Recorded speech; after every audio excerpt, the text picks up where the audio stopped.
Good morning students.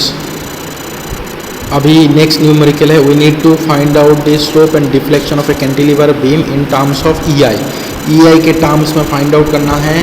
कहाँ पे find out करना है? बी पॉइंट में भी फाइंड आउट करना है और सी पॉइंट में भी फाइंड आउट करना है। ठीक है, तो बी पॉइंट और सी पॉइंट दोनों में पहले मैं मोमेंट निकालूंगा। मोमेंट बी पॉइंट में क्या होगा? एज है, तो बी पॉइंट पे मोमेंट की वैल्यू 0 हो जाएगा और सी पॉइंट पे मोमेंट होगा फोर्स इंटू डिस्टेंस, तो 8 इंटू 3 24 किलो न्यूटन मीटर। उसके बाद नेक्स्ट ए पॉइंट में मोमेंट होगा 8 इंटू डिस्टेंस क्या है ए पॉइंट का, 8 into 5 plus 10 into 2 plus 10 into 2 into half distance, मतलब 2 का 1 2 का हाफ 1 हो गया, so 80 kilo newton metre. So पहले दोनों ही C point as well as A point में मोमेंट की वैल्यू हम लोग को पता लग गया।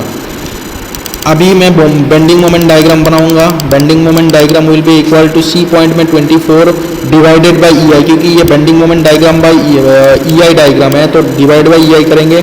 सो 24 बाई ई आई, यहाँ पे हो गया 80 बाई ई आई, और यहाँ से लेके यहाँ तक स्ट्रेट होगा लीनियर, क्योंकि यहाँ पे कॉन्सेंट्रेटेड लोड है। लेकिन सी पॉइंट से लेके ए पॉइंट तक हम लोग पैराबोलिक डायग्राम बनाएंगे। क्यों बनाएंगे? क्योंकि यहाँ से लेके यहाँ तक हम लोग के पास यूनिफॉर्मली डिस्ट्रीब्यूटेड लोड है। अब अगर मुझे फाइंड आउट करना है सी पॉइंट तक, सी पॉइंट में मुझे फाइंड आउट करना है स्लोप, तो मैं फाइंड आउट करूँगा area of the rectangle 1 and area of 2, area of figure 1 and area of figure 2, that is rectangle and triangle. अगर बी पॉइंट में मुझे फाइंड आउट करना है स्लोप, तो मैं area of 1 plus area of 2 plus area of 3, तीनों ही figure का मैं एरिया सम अप करूँगा। अब देखना ये है एरिया एट सी पॉइंट में एरिया क्या हो जाएगा? सी पॉइंट तक एरिया हो जाएगी एरिया 1 प्लस एरिया 2, मतलब slope at C point area 1 हो जाएगी 24 by E I, 24 by E I into distance क्या है 24 by E I into distance है हम लोग के पास। उसके बाद सी पॉइंट में मुझे एरिया फाइंड आउट करना है। सी पॉइंट में एरिया हो गया आपका, area at the C point will be equal to area 1 and area 2, दोनों के एरिया मल्टीप्लाई करना है। जैसे इसका एरिया हो गया 24 बाई ई आई इंटू ये जो डिस्टेंस है, ये डिस्टेंस क्या है? ये डिस्टेंस है आपका 2 metre, so 24 by E I into 2। और जो दूसरा सेक्शन नंबर 2 है उसकी एरिया हो गया पैराबोला की 1/3 इंटू बेस क्या है 2 इंटू हाइट, हाइट हो गया 80 minus of 24 by E I. So section number 1 और सेक्शन नंबर 2 के एरिया हम लोग को फाइंड आउट करना है up to the C point. Similarly B point में एरिया क्या हो जाएगी? अगर मुझे स्लोप फाइंड आउट करना है बी पॉइंट में, तो slope at B point will be equal to, B point में अगर मुझे स्लोप फाइंड आउट करना है तो बी पॉइंट तक एरिया क्या हो जाएगा? 1 की एरिया, 2 की एरिया और तीनों के एरिया, इन दोनों का एरिया पता है मुझे, क्योंकि मैंने सी पॉइंट तक एरिया फाइंड आउट किए थे। अब मुझे फाइंड आउट करना है बी पॉइंट में एरिया, मतलब थर्ड एरिया भी फाइंड आउट करना है। तो area of this triangle will be equal to half into, इसके लेंथ क्या है? Half into 3 metre, so half into 3 into 24 by E I. So finally the slope at B point भी आ गया है हम लोग के पास, as well as the slope at the C point. So the slope at the B point is equal to 48 by E I plus 36 by E I plus 37.33 by E I equal to 121.33 by E I, and slope at C will be equal to 85.33 by E I. ये हो गया slope at B and slope at C. Similarly, we need to find out the slope and deflection at B and C point. B and C point में deflection and slope find out करना है। अब B point में deflection की value क्या हो जाएगा? B point में deflection हो गया आपका एरिया, जो B point तक मुझे deflection अगर find out करना है तो ये B point हो गया, तो तीनों के एरिया इंटू सेंट्रोइडल डिस्टेंस मुझे मल्टीप्लाई करना है। तो पहले ये जो सेंट्रोइडल डिस्टेंस है, पहले फिगर नंबर 1 का, फिगर नंबर 1 की एरिया जो है, एरिया के साथ में ये डिस्टेंस मल्टीप्लाई करूँगा। फिगर नंबर 2 का सेंट्रोइडल डिस्टेंस मैं यहाँ से लेके यहाँ तक मल्टीप्लाई करूँगा एरिया नंबर 2 के साथ, और एरिया नंबर 3 जो है एरिया के साथ मैं मल्टीप्लाई करूँगा सेंट्रोइडल डिस्टेंस, और हर एक मैं कहाँ से सेंट्रोइड से लेके बी पॉइंट तक डिस्टेंस को मल्टीप्लाई कर रहा हूँ बी पॉइंट के लिए।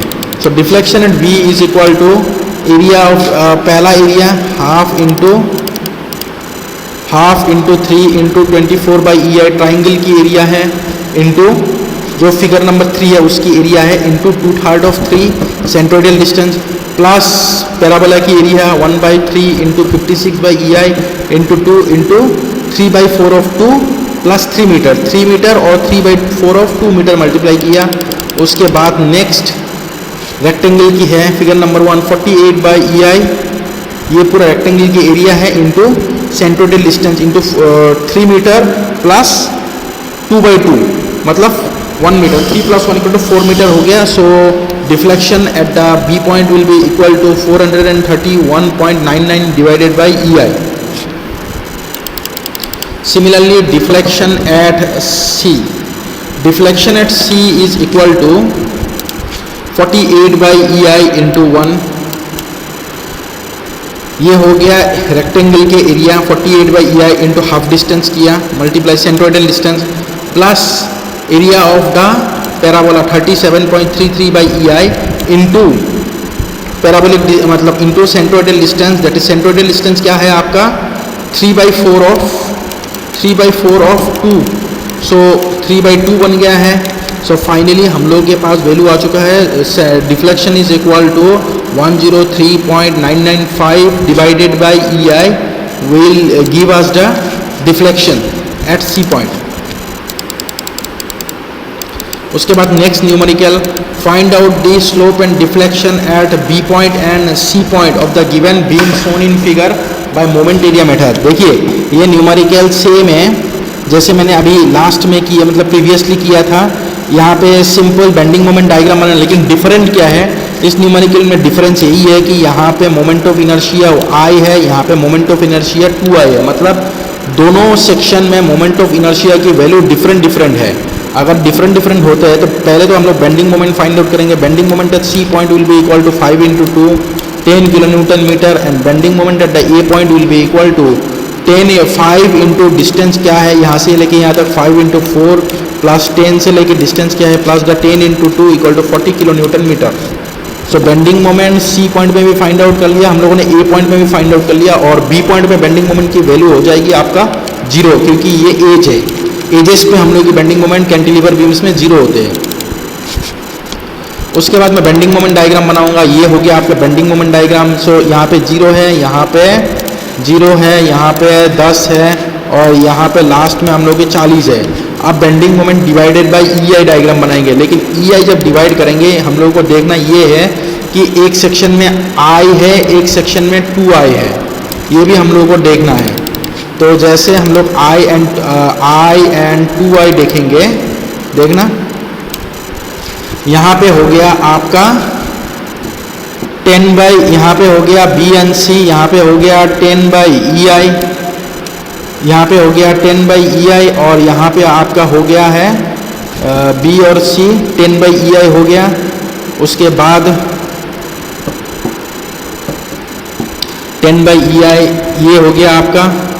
नेक्स्ट लेकिन ये चीज़ देखना ये है, यहाँ पे हम लोगों ने M/EI को डिवाइड किया, जैसे यहाँ पे बेंडिंग मोमेंट 10 है, सो 10 डिवाइडेड बाई EI, लेकिन ये भी ध्यान रखना यहाँ पे हम लोग की बेंडिंग मोमेंट की मोमेंट ऑफ इनर्शिया I है, यहाँ पे 2I है।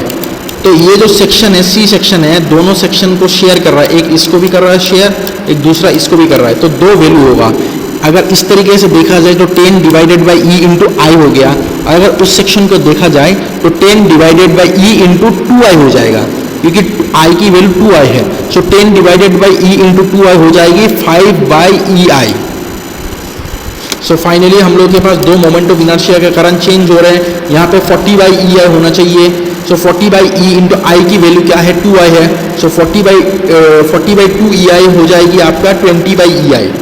तो ये हो गया फाइनल हम लोग की M/EI डायग्राम। अगर M/EI डायग्राम हम लोग के पास अवेलेबल है तो हम लोग अभी स्लोप फाइंड आउट करेंगे एंड डिफ्लेक्शन फाइंड आउट करेंगे। Slope at the B point will be equal to, B point में स्लोप की वैल्यू क्या होगा, A से लेके B तक हम लोग एरिया निकालेंगे। कौन कौन सी एरिया हो जाएगी, एक हो गया इसका एरिया और दूसरा यहाँ पे दो फिगर बनी है, एक दूसरा और तीसरे, तीन फिगर बनी है, तीनों के हम लोग एरिया निकालेंगे।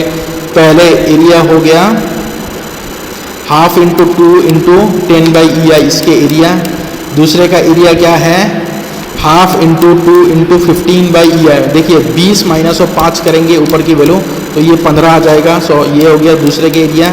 तीसरे के एरिया क्या है, 2 इंटू 5/EI। सो फाइनली हम लोग का स्लोप एट बी पॉइंट हो गया है 35/EI, जो कि स्लोप एट बी पॉइंट। उसके बाद नेक्स्ट है आपका slope at C point. C point में स्लोप क्या हो जाएगा, 10/EI, 10/EI plus 15/EI equal to slope at E point. कैसे करूँगा हम लोग, देखिए सी पॉइंट में अगर स्लोप फाइंड आउट करना है तो दो ही एरिया हम लोग के पास है। दो एरिया कौन कौन सा हो गया, एक हो गया आपका, एक ये एरिया हो गया, एक दूसरा एरिया हो गया। ये दो एरिया हम लोग के पास अवेलेबल, तो दोनों के एरिया हम लोग सम अप करूँगा। तो रेक्टेंगल और ट्राइंगल के जो एरिया है वो हो गया, दोनों मिला के, इन दोनों को मिला के हो गया। अब अगर इन दोनों को हम लोग सम अप करेंगे तो वैल्यू आ जाएगी 10/EI plus 15/EI equal to 25/EI। So 25/EI जो भी वैल्यू है this is equal to the slope at C point. अब डिफ्लेक्शन फाइंड आउट करना है मुझे। Deflection at B point is equal to, B point में मुझे डिफ्लेक्शन फाइंड आउट करना है। अगर बी पॉइंट में डिफ्लेक्शन फाइंड आउट करना है तो बी पॉइंट तक जितने भी एरियाज हम लोग के पास आए थे सभी एरियाज का एरिया के साथ हम लोग सेंट्रोइडल डिस्टेंस, जैसे ये एरिया है इसका सेंट्रोइडल डिस्टेंस यहाँ तक ये है। सिमिलरली जो इस फिगर का है यहाँ से लेके यहाँ तक सेंट्रोइडल डिस्टेंस है, और ये जो फिगर है इसका सेंट्रोइडल डिस्टेंस यहाँ से लेके यहाँ तक है। तीनों के एरिया के साथ हम लोग सेंट्रोइडल डिस्टेंस को मल्टीप्लाई करेंगे। So deflection is equal to 10/EI area हो गया इंटू 2/3 इंटू 2 हो गया सेंट्रोइडल डिस्टेंस, प्लस 10/EI हो गया एरिया इंटू 3 हो गया सेंट्रोइडल डिस्टेंस, प्लस 15/EI हो गया एरिया इंटू सेंट्रोइडल डिस्टेंस हो गया आपका 2/3 of 2 plus 2। So finally 13.33/EI plus 30/EI plus 50/EI equal to 93.33/EI। Similarly C point में हम लोग की डिफ्लेक्शन की वैल्यू आएगा 79.995 डिवाइडेड बाई EI। तो फाइनली हम लोगों के पास सभी वैल्यूज अवेलेबल है। अभी स्लोप भी हम लोगों ने फाइंड आउट कर लिया, डिफ्लेक्शन भी हम लोगों ने फाइंड आउट कर लिया at both the B point and C point. लेकिन डिफरेंस यही है कि इस न्यूमेरिकल में हम लोगों की मोमेंट ऑफ इनर्शिया की वैल्यू दोनों ही सेक्शन में अलग अलग है। हाफ सेक्शन में 2I है moment of inertia and half section में मोमेंट ऑफ इनर्शिया की वैल्यू I है। ओके ठीक है, थैंक यू।